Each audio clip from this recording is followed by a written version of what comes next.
E Saulo se levanta, Vilela, para ser esse braço de ferro do Sinédrio para perseguir os cristãos.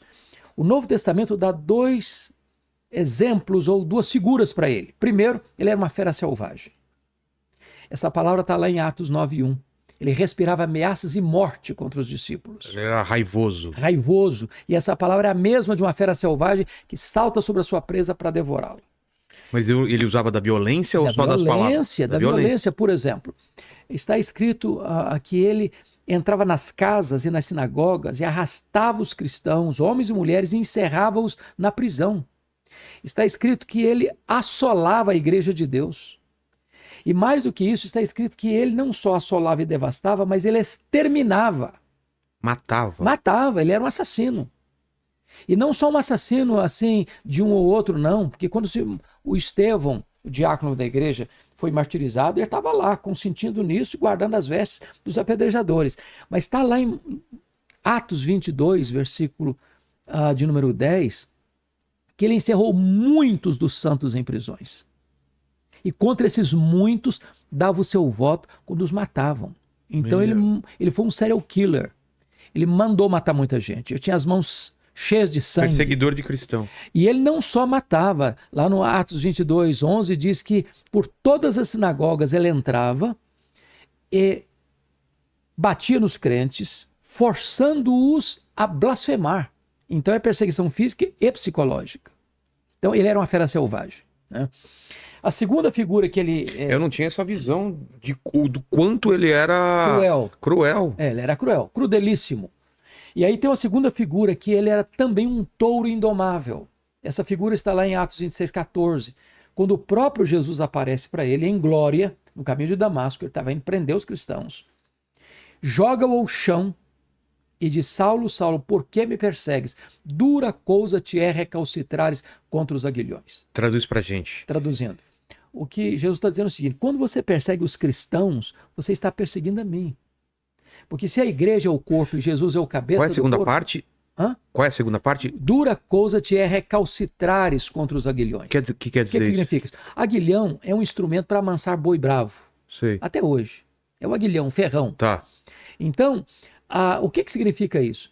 Significa que o Espírito Santo começou a trabalhar em Saulo não só ali, no dia da conversão dele, mas toda vez que ele entrava numa casa ou numa sinagoga e prendia um crente, batia num crente e forçava esse crente a blasfemar, e esse crente preferia morrer do que blasfemar, era o Espírito Santo picando a consciência dele, ferroando esse touro bravo. Só que esse touro bravo não quer ser amansado.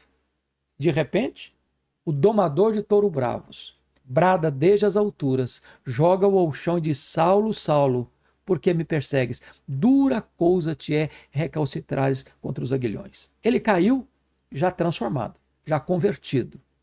E ele diz: quem és tu, Senhor? O Senhor respondeu: eu sou Jesus aqui. Isso acontece onde? Isso acontece no caminho de Damasco, chegando em Damasco. Deixa eu ver no mapa, que esse é um mapa antigo, né, para ver. Indo para Damasco a Síria, que é a nossa Síria de hoje. Seria a Síria de hoje, tá. Então, o que é que acontece? Ele é convertido ali no caminho de Damasco, ele fica cego, literalmente cego, por causa da luz que brilhou sobre ele, e ele é levado cego para a rua direita, na casa de Judas, em Damasco. Qual Judas? Judas, não Judas Iscariotes, tá. Judas, um discípulo, que morava lá em Damasco. Aquele outro Judas... Não, aquele morreu. Aquele lá... Tem, inclusive, se foi. Se foi. Aí o que acontece? Como fala? Foi-se. Finou-se. Foi comer o capim pela raiz. Ou como meu filho faz, foi de base. Por causa do pé junto. Aí, Vilela, Deus diz para um discípulo lá de Damasco, Ananias, dizendo assim: vai lá na rua direita, na casa de Judas, e impõe as mãos sobre Saulo, para que ele seja curado. O Ananias respondeu assim: mas eu tenho escutado de muita gente quantos males tem feito este homem em Jerusalém aos teus santos. Deus respondeu: vai, porque ele é para mim um vaso escolhido, eu o enviarei para longe aos gentios, e eu lhe mostrarei o quanto importa sofrer pelo meu nome. Ananias vai, põe as mãos sobre ele, ele é curado, ele se levanta e é batizado, ele é revestido com o poder do Espírito Santo, e imediatamente, Atos 9:20 diz que ele passou a pregar nas sinagogas de Damasco, afirmando que Jesus é o Filho de Deus. Que coisa fantástica. Então ele já começa o seu ministério. Agora, talvez fosse importante, antes de entrar nas cartas, dizer uma coisa fantástica aqui, que poucas vezes você vai ouvir, talvez, na literatura. É que às vezes, Vilela, a gente pensa que ele começou a ser poderosamente usado por Deus logo depois da conversão. Isso não é fato. Não? Não é fato. Foi convertido, eu achei que ele já começou a pregar e servir. Ele começou a pregar. Ó, só uma coisa para colocar lá, Damasco então fica lá embaixo.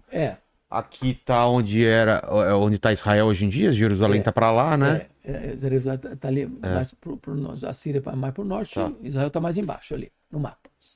Então, o que acontece? Isso é uma história muito bonita, porque o Saulo, logo que ele foi convertido, ele foi passar 3 anos na Arábia. Fazer. E ele não subiu para Jerusalém depois da conversão dele em Damasco. O que ele foi fazer na Arábia? Ele foi fazer um seminário intensivo com Jesus. Ali Jesus revelou-se a ele. Como Jesus investiu 3 anos nos apóstolos em Israel, Jesus investe 3 anos em Saulo na Arábia. Ali na Arábia é que ele releu o Antigo Testamento e ele chega à seguinte conclusão: o Jesus que eu estava perseguindo é de fato o Messias.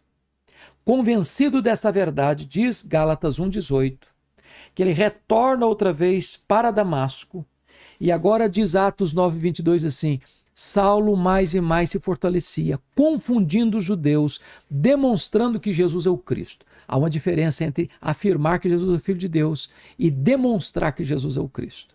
Demonstrar é provar uma tese detalhada, meticulosa e exaustivamente. A pergunta é, onde ele aprendeu isso? Os 3 anos na Arábia. Com quem? Com Jesus. Só com Jesus. Revelou-se a ele e ele foi reler o Antigo Testamento. Ele não tinha uma outra pessoa que seria Não tinha outra pessoa como aprendeu as doutrinas do judaísmo aos pés de Gamaliel. Jesus se revelou a ele.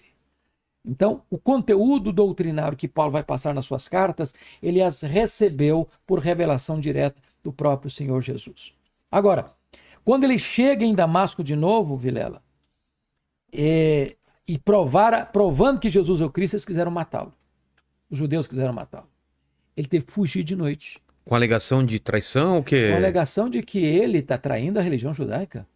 Ele, que era um ícone do judaísmo, agora pregando que este Jesus é o Messias, é o Filho de Deus. E aí ele vai subir para Jerusalém. E quando ele sobe para Jerusalém... Fugindo aqui, ou não? Ele vai para encontrar os apóstolos. Mas aqui eu queria levantar uma tese, Vilela, que é fascinante. Me permita dizer isso a você. Quando ele vai para Jerusalém, ele vai... Porque a tese é que ele não foi usado poderosamente por Deus logo no começo.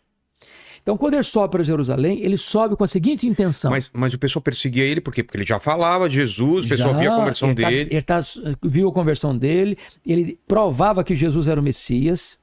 Os judeus de Damasco que estão perseguindo.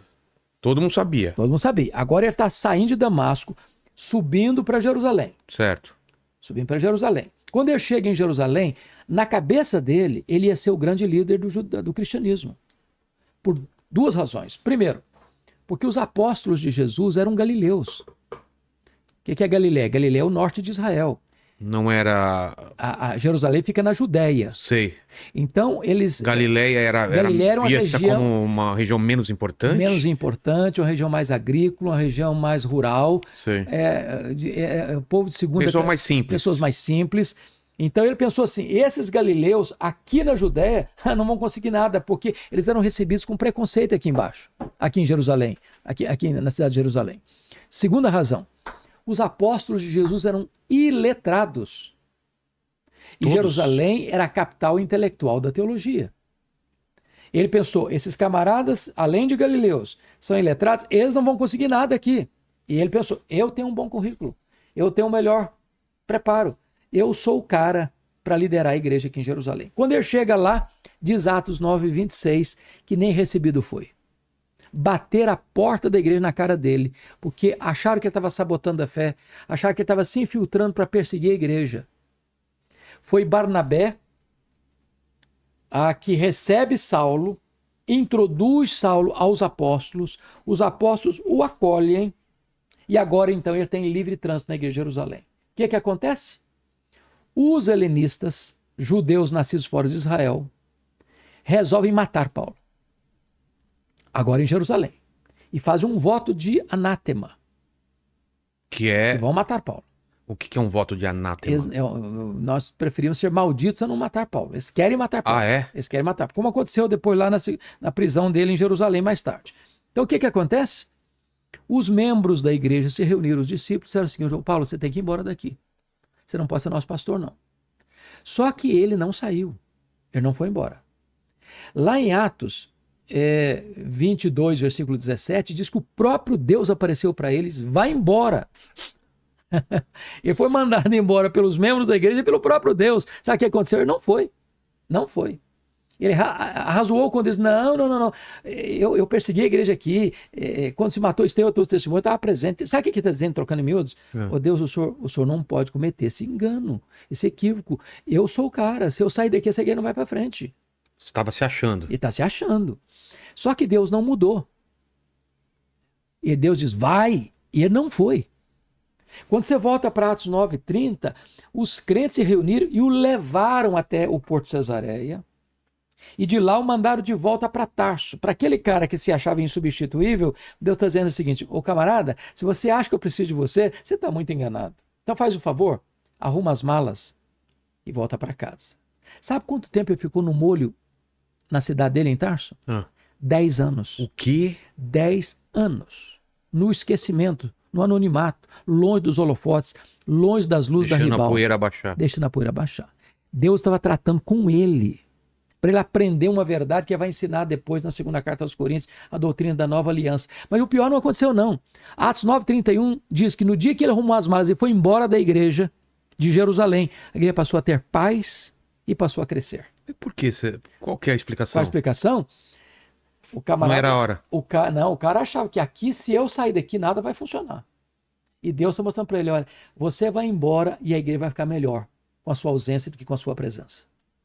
Deus está tratando com ele. Sabe por quê, Vilela?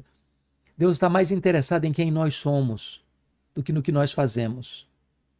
Vida com Deus precede trabalho para Deus. Primeiro Deus trabalha em nós, para depois Deus trabalhar através de nós. Paulo tinha que aprender que tudo depende de Deus, nada depende de nós. Só depois dessa experiência com Deus é que, havendo um avivamento em Antioquia da Síria, Barnabé vai lá e pega Saulo lá em Tarso, o leva para Antioquia, e a partir daí ele começa a ser o homem que foi, como grande missionário, como grande líder da igreja.